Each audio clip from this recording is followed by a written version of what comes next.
बाबा भीमराव अंबेडकर। बाबा भीमराव अंबेडकर ने जातीय भेदभाव और पूर्वाग्रह को बहुत निकट से महसूस किया था।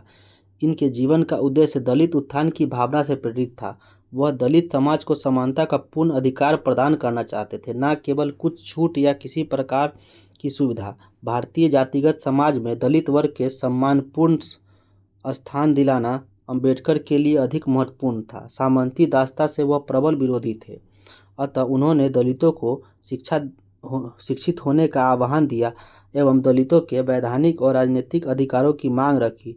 उनके द्वारा मैला ढोने की अमानवीय परंपरा की कड़ी निंदा की गई। अंबेडकर के द्वारा 1920 के दशक में एक प्रमुख आंदोलन प्रारंभ हुआ। इस आंदोलन को संगठित रूप देने के लिए 1924 में बहिष्कृत हितकारी सभा का गठन हुआ। 1927 में महादलित सत्याग्रह आरंभ किया गया ताकि अछूतों के प्रति अपनाई गई भेदभाव की नीति को समाप्त किया जा सके। 1930 से 31 के गोलमेज सम्मेलनों में पूर्व अंबेडकर दलित वर्ग के प्रमुख नेता के रूप में उभर चुके थे। उन्होंने दलितों के लिए एक अलगाववाद धारणा रखी, जिसके आधार पर दलितों के लिए अल्पसंख्यकों की तरह पृथक निर्वाचन की मांग रखी गई। लेकिन गांधी जी ने इसका विरोध किया और उनके सत्याग्रह के कारण पूना समझौता लागू हुआ। 1924 में अंबेडकर के द्वारा अनुसूचित जाति संघ की स्थापना की गई। अंबेडकर ने हिंदू धर्म में भेदभाव का विरोध किया और बौद्ध धर्म की ओर आकर्षित हुए। 1950 में अंबेडकर ने बौद्ध धर्म अपनाया और कालांतर में इनके अनेक समर्थकों के द्वारा धर्म परिवर्तन किया गया। अंबेडकर गांधीवादी दलित विचारधारा से असंतुष्ट रहे, उन्हें कमजोर मानते रहे, चूँकि वह दलितों के उत्थान के माध्यम को एक अलग रूप में देखते थे।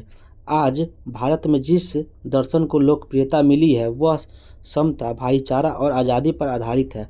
मनुष्य के सम्मान पर केंद्रित सोच वाले इस दर्शन की एक प्राथमिकता है मनुष्य का कल्याण। सामाजिक भेदभाव से अपने सामाजिक पिछड़ेपन और शोषण को दूर करने के उपाय इन विभिन्न दार्शनिकों एवं सुधारकों के द्वारा हुए। इन सभी जातिगत व्यवस्थाओं को दूर करने के उपाय अलग तरीकों से अपनाए पर यह आंदोलन सीमित रहे, चूँकि इनका सामाजिक आधार सीमित रहा।